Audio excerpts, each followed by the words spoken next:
पोती का प्रेम। मम्मा, एक समोसा दादी माँ को भी दे आऊं?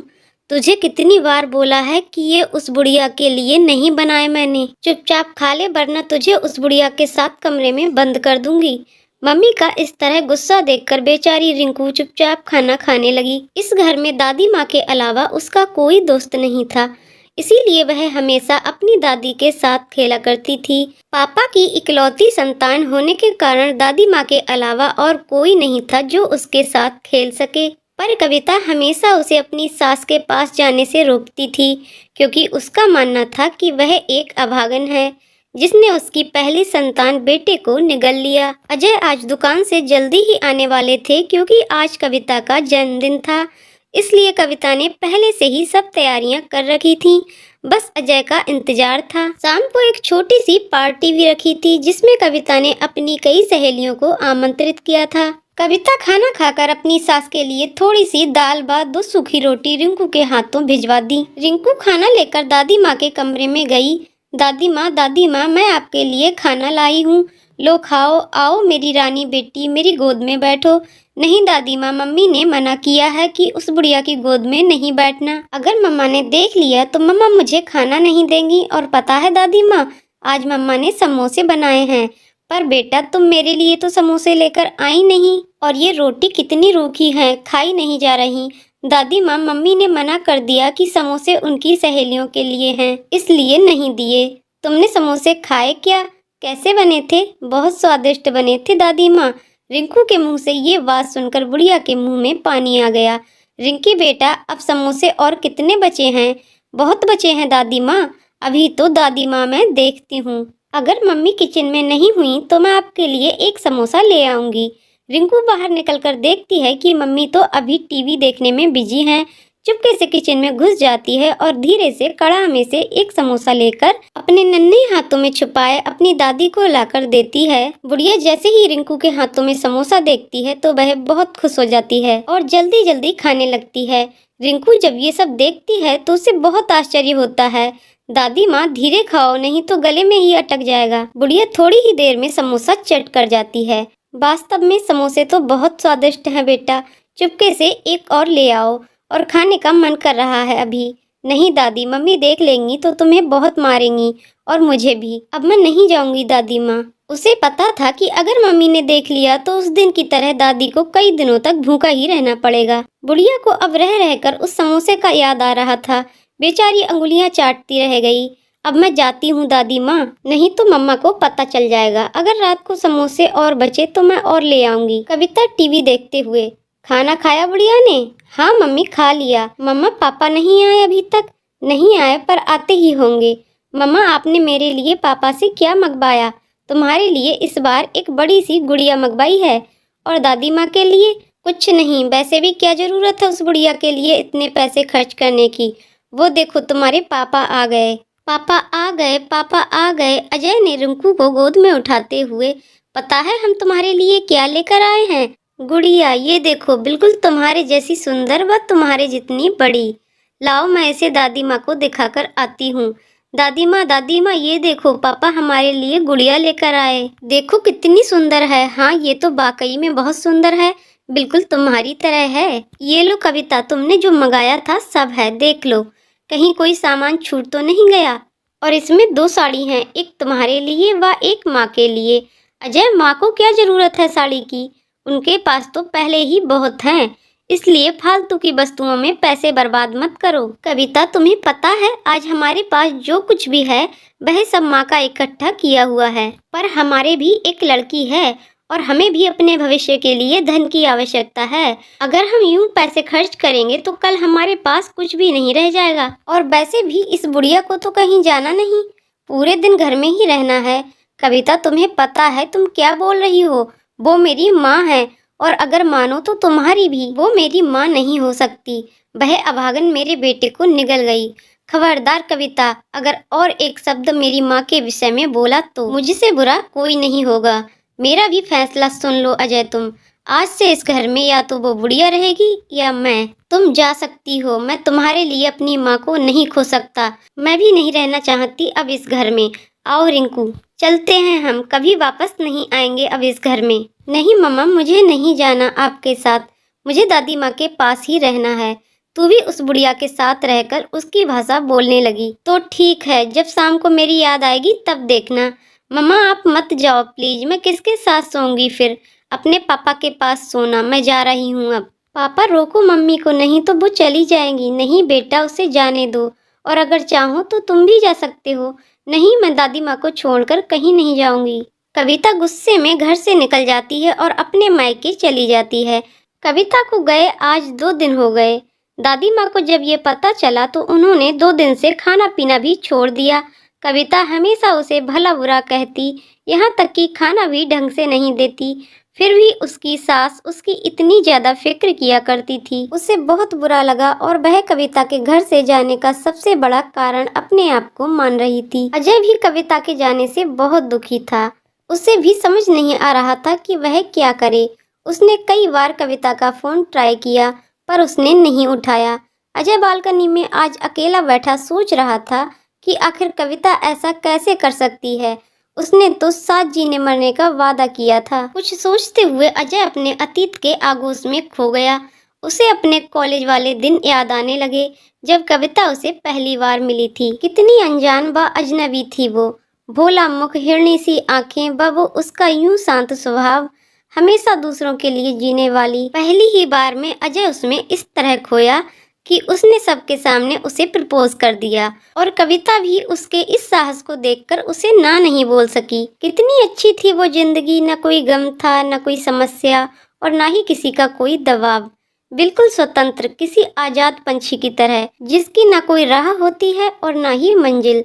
उसे अच्छी तरह याद है जब एक बार कविता के पापा ने उसे अजय के साथ देख लिया, फिर भी उन्होंने उसकी पसंद को ज्यादा महत्व दिया और दोनों की शादी कर दी। पर आज वह क्यों इतना असहाय हो गया था कि किसी बहेलिए के प्राणों द्वारा बिंधे पक्षी की तरह जमीन पर अनाथ पड़ा हो। पापा पापा, मम्मा का फोन आया है, आपसे बात करने को बोला है। रिंकू की आवाज सुनकर वह अपने ख्वाबों से बाहर आया। रिंकी फोन लिए खड़ी थी। अजय ने फोन उठाया तो सामने कविता की आवाज आई। हेलो अजय, कैसे हो आप? मैं ठीक हूँ, आप ठीक हो? हाँ मैं भी ठीक हूँ। अजय, मुझे रिंकी चाहिए, मैं उसके बिना नहीं रह सकती। प्लीज मुझे मेरी बेटी दे दो। लौट आओ कविता अपने घर, देखो कोई कब से इंतजार कर रहा है आपका। रिंकी भी तुम्हारी और हम सब भी। प्लीज लौट आओ। नहीं अजय, अब शायद ये संभव नहीं है। जब तक आपकी माँ उस घर में रहेगी तब तक मैं लौटकर नहीं आऊंगी। अब फैसला आपको करना है कि आप किसे चाहते हो, माँ या मैं। और मैं रिंकू को लेने आ रही हूँ। भेज दोगे ना मेरे साथ उसे? हाँ ले जाओ, अगर वह खुशी खुशी जाना चाहे। आपकी बेटी है वो, आपके पास ज्यादा खुश रहेगी। ये कहते कहते अजय का गला रुंध गया। शब्द पता नहीं कहाँ गुम हो गए। अब बहुत ज्यादा टूट चुका था वह। कभी भी कविता से दूर नहीं रहना चाहता था और माँ को भी अपने से अलग होते नहीं देखना चाहता था। उसकी जिंदगी में एक ऐसी शाम होने जा रही थी जिसके बाद सदियों के बाद भी कोई उजाला नजर नहीं आ रहा था। अब उसे फैसला करना था कि उसे अपना भविष्य चाहिए या गुजरा अतीत। एक तरफ उसका अतीत लिए मुंह पर झुर्रियों व बेटे से कुछ अधूरी उम्मीदें लिए उसकी बूढ़ी माँ, व दूसरी ओर उसका अपाहिज सा भविष्य व उसकी प्यारी सी गुड़िया रिंकू को साथ लिए उसकी पत्नी। आखिर करता भी तो वह क्या? ना अकेली माँ उसे चाहिए, ना ही पत्नी। एक समय था जब उसकी जिंदगी में दूर दूर तक कोई गम का नाम भी नहीं था, पर पता नहीं किसकी नजर लगी उसकी हंसती खेलती जिंदगी को कि नरक से भी बदतर हो गई। अचानक वह उठा और माँ के कमरे की ओर बढ़ा। इससे पहले कि वह माँ से कुछ बोल पाता, माँ बोल पड़ी। क्या हुआ बेटा, किसका फोन था? कविता का फोन था क्या? क्या वो वापस आ रही है? हाँ माँ, वापस आ रही है, पर रहने के लिए नहीं, हमेशा के लिए हमसे दूर होने व रिंकू को ले जाने के लिए। अजय ने कविता के साथ हुई सारी बातें माँ को बता दी। बेचारी बुढ़िया, जिसने कभी सोचा भी नहीं था कि बात यहाँ तक बढ़ जाएगी कि उसे वृद्धाश्रम जाने की नौबत आ जाएगी। अजय की बात सुनकर बेचारी कुछ देर खामोश हो गई। अंत में फैसला किया कि वह वृद्धाश्रम चली जाएगी, पर कभी भी अजय व कविता को अलग नहीं होने देगी। माँ के मुंह से ऐसी बात सुनकर अजय हक्का बक्का रह गया। ये क्या कह रही हो माँ? तुम अपना स्वयं का घर छोड़कर वृद्धाश्रम में जाओगी? और एक अनाथ की जिंदगी जियोगी। मैं ये कभी नहीं होने दूंगा। क्या आप कविता के लिए अपना घर छोड़कर जाओगे? अच्छा होता अगर मैंने आपके खिलाफ जाकर कविता से शादी न की होती, तो शायद आज ये नौबत ही ना आती। नहीं बेटा, ऐसी बात नहीं। कविता तुम्हारी धर्म पत्नी है, आपको उसके बारे में ऐसा नहीं बोलना चाहिए। और रही बात मेरी, तो मेरे पास तो अब बहुत कम समय बचा है, जो वृद्धाश्रम में ही गुजार लूंगी। पर अभी आपकी पूरी जिंदगी शेष है। मेरे जाने के बाद कविता ही एकमात्र सहारा होगी आपका। और वैसे भी मैं कौन सा दुनिया छोड़कर जा रही हूँ। जब कभी भी याद आए मेरी, तो मिलने चले आना। वहाँ पर हर सुविधा भी होगी, नर्स डॉक्टर, आपको भी कोई परेशानी नहीं होगी। और ना ही कविता को। माँ के बहुत ज्यादा समझाने पर अजय मान गया और माँ को वृद्धाश्रम छोड़ने के लिए तैयार हो गया। दूसरे दिन माँ का सारा सामान पैक कर अजय माँ को न चाहते हुए भी उनकी जिद के कारण वृद्धाश्रम छोड़ आया। कविता को जब ये पता चला तो वह बहुत खुश हुई कि अब उसे उस घर में कोई समस्या नहीं होगी और वह अपने ससुराल वापस लौट आई। पर अब अजय में वो पहले वाली बात नहीं रह गई थी। अजय अब पहले जैसा बिल्कुल नहीं था। वह बहुत ज्यादा उदास रहने लगा और बहुत ज्यादा समय वह मौन ही रहा करता। कविता जिस खुशी की तलाश में यहाँ आई थी, वह उसे अब यहाँ बिल्कुल नजर नहीं आ रही थी। अजय हमेशा सुबह माँ से मिलने आया करता था। वह जब भी उस वृद्धाश्रम से गुजरता था, माँ से मिलकर ही जाता। वृद्धाश्रम में आने के बाद अजय की माँ अचानक बीमार रहने लगी। डॉक्टर नर्स सब बहुत परेशान हो गए, लेकिन अजय की माँ के कहने पर किसी ने भी अजय से इस बारे में बात नहीं की, क्योंकि अजय की माँ चाहती थी कि वह हमेशा खुश रहे। जब कई दिनों बाद भी तबीयत में सुधार नहीं हुआ, तो डॉक्टरों ने उन्हें एक बड़े हॉस्पिटल में चेकअप के लिए भेजा। जब रिपोर्ट आई तो पता चला कि उन्हें कैंसर है और ये बीमारी लगभग 2 वर्ष पहले से है। जब भी माँ से मिलने जाता तो कविता को बहुत बुरा लगता। वह हमेशा वहाँ जाने से रोका करती। वह कभी कभी रिंकू को भी साथ ले जाया करता, जिससे कविता और भी ज्यादा बिगड़ जाती। अब अजय भी काम के दबाव के कारण कई दिनों बाद ही वहाँ जाया करता, पर उसे ये पता नहीं था कि उन्हें कैंसर है। अब उनकी तबीयत और बिगड़ने लगी। एक बार अजय कहीं जा रहा था, इसलिए उसने सोचा कि माँ से मिलकर चलते हैं। पर जैसे ही वह अंदर गया तो उसे माँ कहीं भी दिखाई नहीं दी। जब आसपास पूछा तो पता चला कि उनकी तबीयत बहुत खराब है और वह अस्पताल में भर्ती हैं। जब वह हॉस्पिटल पहुंचा तो पाया कि माँ की तबीयत बहुत ज्यादा खराब थी। दवा के नशे में वह अजय को भी नहीं पहचान रही थी। डॉक्टर ने बताया कि अब उनकी जिंदगी के बहुत कम दिन बचे हैं। डॉक्टर ने अजय को उसकी माँ की बीमारी के बारे में भी बता दिया। अचानक डॉक्टर के मुंह से ऐसी बात सुनकर जैसे उसे बहुत गहरा धक्का लगा। उसने कभी सोचा भी नहीं था कि जिंदगी में कभी ऐसा भी दिन आएगा जो उसे माँ से हमेशा के लिए अलग होना पड़ेगा। डॉक्टर, अजय पता है ये बहुत भयानक बीमारी है। अब तक इसका इलाज कुछ गिने चुने देशों में ही होता है, जहां इलाज कराने के लिए बहुत ज़्यादा पैसे की आवश्यकता पड़ती है। पर अगर ये खुश रहें तो शायद कुछ ज़्यादा समय निकाल सकें, वरना अगर यूं ही चिंता करती रहीं तो हम कुछ नहीं कर पाएंगे। डॉक्टर, इन्हें खुश रखने के लिए मुझे क्या करना चाहिए? अजय, आप इसे अपने पास घर ले जाओ और घर को छोड़कर ही इनकी तबीयत ज़्यादा डाउन हो गई। अगर आपके साथ रहेंगी तो आप इनकी दवा दारू भी अच्छे से कर सकते हैं और अच्छे से देखभाल करने से इनकी ज़िंदगी कुछ आसान हो जाएगी और आप इन्हें कल शाम तक घर ले जा सकते हैं। डॉक्टर से सलाह लेकर अजय घर की ओर चला। अब उसे एक ही इंसान दिखाई दे रहा था, वो थी कविता। उसे मनाना शायद उसके बस की बात नहीं थी। उसे अच्छी तरह पता था कि वह इसके लिए कभी नहीं मानेगी, पर अगर माँ को घर नहीं लाया गया तो बहुत बड़ी अनहोनी हो जाएगी। जब अजय घर पहुंचा तो रिंकी भागकर उसकी गोद में चढ़ गई। पापा, आज आप दादी के पास गए क्या? कैसी है वो? मेरी याद आती है उसे? हाँ बेटा, आपको बहुत याद कर रही थी और कल हम उसे फिर से घर ले आएंगे। सच्ची क्या पापा? हाँ सच्ची। अजय जब कविता के पास गया तो वह खाना बना रही थी। कैसी हो कविता? मैं ठीक हूँ अजय, आप ठीक हो ना? नहीं कविता, मैं ठीक नहीं हूँ। पता है, आज मैं अम्मा से मिलकर आया, उनकी तबीयत बहुत खराब है, उन्हें कैंसर है। डॉक्टर ने बताया है कि उनके पास 1-2 दिन का समय बचा है। डॉक्टर ने बताया कि अगर हम उन्हें घर ले आए तो उनके बाकी बचे दिन आसान हो जाएंगे।